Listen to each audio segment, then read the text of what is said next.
नमस्कार दोस्तों, आपका स्वागत है वाईफाई टारगेट पे। इस वीडियो पे प्रीवियस ईयर एग्ज़ाम में पूछे गए अनुच्छेद जो हर एग्ज़ाम में पूछे गए हैं उन अनुच्छेद को डिस्कस करेंगे। अनुच्छेद 15 धर्म, नस्ल, जाति, लिंग, जन्म स्थान के आधार पर भेदभाव, ये अनुच्छेद 15 में बताया गया है। अनुच्छेद 16 लोक नियोजन के विषय में अवसर समता। अनुच्छेद 17 अस्पृश्यता का अंत। अनुच्छेद 18 उपाधियों का अंत। अनुच्छेद 18 उपाधियों का अंत। भारत सरकार द्वारा भारत रत्न, पद्म विभूषण, पद्म भूषण, पद्मश्री एवं सेना द्वारा संबंधित परमवीर चक्र, महावीर चक्र, वीर चक्र आदि पुरस्कार अनुच्छेद 18 के तहत ही दिए जाते हैं। अनुच्छेद 18 के तहत जितने भी विभूषण देती है वो सब 18 के अंतर्गत आते हैं। अनुच्छेद 19 स्वतंत्रता का अधिकार। अनुच्छेद 19 स्वतंत्रता का अधिकार मूल अनुच्छेद 19 के अंतर्गत ABCD जो है उसमें क्या क्या दिया गया है। अनुच्छेद मूल संविधान में 7 तरह की स्वतंत्रता का उल्लेख किया गया है। 19 में 19A बोलने की स्वतंत्रता, प्रेस की स्वतंत्रता। 19A में 19B में शांतिपूर्वक बिना हथियारों को एकत्रित होने एवं सभा करने की स्वतंत्रता 19B में दी गई है। 19C में संघ बनाने की स्वतंत्रता दी गई है। 19D में देश के किसी क्षेत्र में आवागमन की स्वतंत्रता दी गई है। 19D में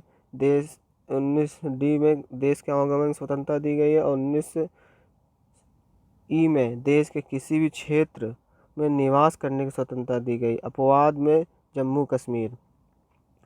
19F में संपत्ति का अधिकार दिया गया। 44वां संविधान संशोधन था 1978 में, ये संशोधन हुआ था 19F में। 19G में कोई भी व्यापार एवं जीविका चलाने की स्वतंत्रता 19G में दी गई है। अनुच्छेद 20 में अपराधों के लिए दोष सिद्धि के संबंध में संरक्षण दिया गया। अनुच्छेद 21 प्राण एवं दैहिक स्वतंत्रता। अनुच्छेद 21 में प्राण एवं दैहिक स्वतंत्रता। अनुच्छेद 21A ये बहुत ही बार क्वेश्चन पूछा जाता है। अनुच्छेद 21A में राज्य 6 से 14 वर्ष की आयु के समस्त बच्चों को ऐसे ढंग से जैसा कि राज्य विधि द्वारा आधारित करे निःशुल्क अनिवार्य शिक्षा उपलब्ध कराएगा। 6 से 14 वर्ष के आयु के बच्चों को निःशुल्क शिक्षा अनिवार्य कर दी गई है, निःशुल्क। और 66वां संशोधन 2000 में ये किया गया था अनुच्छेद 21 में। अनुच्छेद 22 कुछ दशाओं में गिरफ्तारी और निरोध में संरक्षण। निवारक निरोध अधिनियम 1950। आंतरिक सुरक्षा अधिनियम 1971। विदेशी मुद्रा संरक्षण तथा तस्करी निरोध अधिनियम 1974। राष्ट्रीय सुरक्षा कानून 1980 में आया। आतंकवादी एवं बहिष्कारी गतिविधियां निरोध कानून टाडा सबसे अधिक कठोर कानून टाडा माना जाता है। सबसे अधिक कठोर कानून टाडा को माना जाता है। अनुच्छेद 26 धार्मिक कार्यों के प्रबंधन की स्वतंत्रता। अनुच्छेद 27 एवं 28 इसी से रिलेटेड है। और संस्कृति एवं शिक्षा संबंधी अधिकार। अनुच्छेद 29 अल्पसंख्यक वर्गों के हितों का संरक्षण। अनुच्छेद 30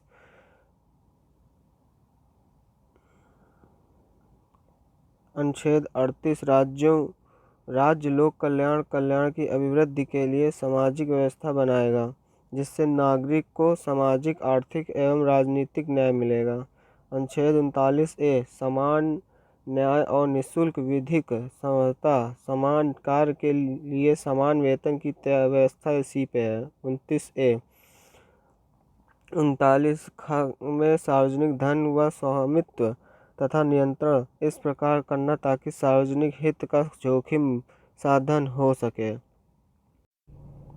अनुच्छेद 39 में धन का समान वितरण। अनुच्छेद 40 में ग्राम पंचायत का संगठन। अनुच्छेद 40 में ग्राम पंचायत का संगठन बताया गया है। अनुच्छेद 41 में क्या है कुछ दशाओं में काम, शिक्षा तथा लोक सहायता पाने का अधिकार दिया गया है। अनुच्छेद 42 में काम की न्याय संगत एवं मनोवांछित दशाओं का तथा प्रसूति सहायता का उपबंध। अनुच्छेद 43 में कर्मकारों के लिए निर्वाचित मजदूरी एवं कुटीर उद्योगों का प्रोत्साहन। अनुच्छेद 44 नागरिकों के लिए एक समान सिविल संहिता। अनुच्छेद 45 अनुसूचित जातियों, अनुसूचित जनजातियों और अन्य दुर्बल वर्गों के शिक्षा और अर्थ संबंधी हितों की अभिवृद्धि। अनुच्छेद 47 में कहा गया है पोषाहार स्तर, जीवन स्तर को ऊंचा करने तथा लोक स्वास्थ्य सुधार करने का राज्य का कर्तव्य। अनुच्छेद 110 धन विधेयक को पारित किया गया, ये बहुत बार पूछा गया है। अनुच्छेद 112 प्रत्येक वित्तीय वर्ष हेतु राष्ट्रपति द्वारा संसद के समक्ष बजट पेश किया जाएगा। 112 में 123 में क्या है, संसद के अवकाश सत्र नहीं चलने की स्थिति में राष्ट्रपति को अध्यादेश जारी करना, अगर सत्र नहीं चल रहा है इसकी स्थिति राष्ट्रपति अध्यादेश जारी कर सकता है, 123 में बताया गया है। 124 में सर्वोच्च न्यायालय के गठन का वर्णन किया गया है। और अनुच्छेद 129 सर्वोच्च न्यायालय के अभिलेख न्यायालय हैं। 148 में कैग बोले तो नियंत्रक एवं महालेखा परीक्षक नियुक्ति की राष्ट्रपति द्वारा होती है। 148 में 163 में राज्यपाल के कार्यों की सहायता एवं सुझाव। अनुच्छेद 64 उपराष्ट्रपति राज्यसभा का पदेन अध्यक्ष होगा। अनुच्छेद 74 एक मंत्री परिषद होगी जिसके शीर्ष पर प्रधानमंत्री रहेगा। अनुच्छेद 76 राष्ट्रपति द्वारा महान्यायवादी की नियुक्ति की जाएगी। अनुच्छेद 76 पर राष्ट्रपति द्वारा महान्यायवादी की नियुक्ति की जाएगी। अनुच्छेद 78 में क्या किया गया है, प्रधानमंत्री का यह कर्तव्य होगा कि वह देश के प्रशासनिक एवं विधायिक मामलों में मंत्रिपरिषद के निर्णयों के संबंध में राष्ट्रपति को सूचना दे, यदि राष्ट्रपति इस प्रकार की सूचना प्राप्त करना आवश्यक पद समझे। अनुच्छेद 78 में अनुच्छेद 86 में राष्ट्रपति द्वारा संसद को संबोधित करने तथा संदेश भेजने का अधिकार दिया गया। अनुच्छेद 86। अनुच्छेद 48 कृषि एवं पशुपालन का संगठन। अनुच्छेद 48 कृषि एवं पशुपालन का संगठन। अनुच्छेद 48A पर्यावरण का संरक्षण तथा संवर्धन और वन एवं वन्य जीवों की सुरक्षा। अनुच्छेद 49 राष्ट्रीय महत्व की स्मारकों की स्थापना एवं वस्तुओं का संरक्षण। अनुच्छेद 50 में कार्यपालिका एवं न्यायपालिका का प्रकरण बताया गया। अनुच्छेद 51 अंतर्राष्ट्रीय शांति एवं सुरक्षा अभिवृद्धि। अनुच्छेद 53 संघ एवं कार्यपालिका संबंधी शक्ति राष्ट्रपति पे निहित होंगी। अनुच्छेद 169 में राज्यों के विधान परिषद की रचना या उनकी संपत्ति के बारे में बताया गया है। अनुच्छेद 213 राज्य विधायिका के सत्र में नहीं रहने का राज्य पर अध्यादेश। 214 अनुच्छेद 214 में राज्यों के लिए उच्च न्यायालय की स्थापना। अनुच्छेद 226 मूल अधिकारों के प्रवर्तन के लिए उच्च न्यायालय को लेख जारी करना। अनुच्छेद 233 जिला न्यायाधीशों की नियुक्ति राज्यपाल द्वारा न्यायालय के परामर्श। अनुच्छेद 235 उच्च न्यायालय का नियंत्रण अधीनस्थ न्यायालय। अनुच्छेद 243 इसमें पंचायत एवं नगर पालिका के गठन, संरचना, आरक्षण, शक्तियों पर अधिकार, उत्तरदायित्व से संबंधित प्रावधान। अनुच्छेद 245 संसद के संपूर्ण देश या इसके किसी हिस्से के लिए तथा राज्य विधान पालिका अपने राज्य या उसके किसी हिस्से के लिए कानून बना सकती है। अनुच्छेद 248 विधि निर्माण संबंधी अवशिष्ट शक्तियाँ संसद में निहित। अनुच्छेद 24A राज्यसभा विशेष बहुमत द्वारा राज्य सूची के किसी विषय लोकसभा को 1 वर्ष के लिए कानून बनाने की अधिकृत कर सकती है। अनुच्छेद 249 में, अनुच्छेद 262 में अंतर्राज्यीय नदियों या नदी घाटियों के जल वितरण के बारे में बताया गया है। अनुच्छेद 300A राज्य किसी भी व्यक्ति को उसकी संपत्ति से वंचित करेगा। पहले यह प्रावधान मूल अधिकारों के अंतर्गत था, पर संविधान के 44वें संशोधन 1978 ईस्वी द्वारा इसे 300A में सामान्य वैधानिक कानूनी अधिकार के रूप में अवशिष्ट किया गया। अनुच्छेद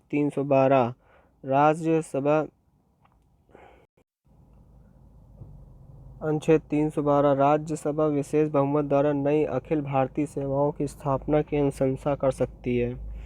अनुच्छेद 315 में संघ एवं राज्यों के लिए एक लोक सेवा आयोग स्थापना। अनुच्छेद 324 चुनावों का पर्यवेक्षण, निर्देशन एवं नियंत्रण संबंधी। अनुच्छेद 326 लोकसभा तथा विधानसभा में चुनाव वयस्क मताधिकार के आधार।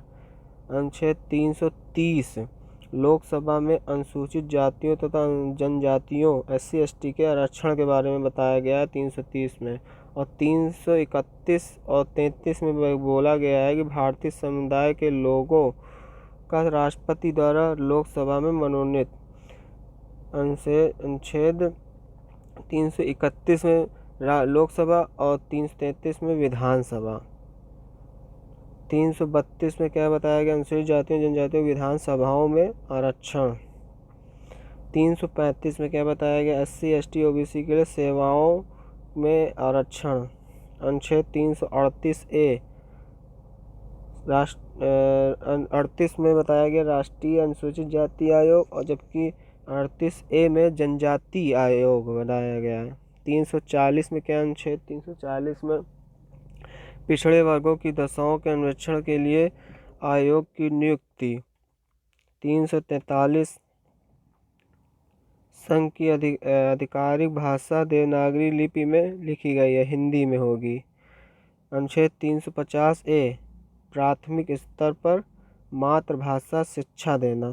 350A 351 हिंदी को प्रोत्साहन देना।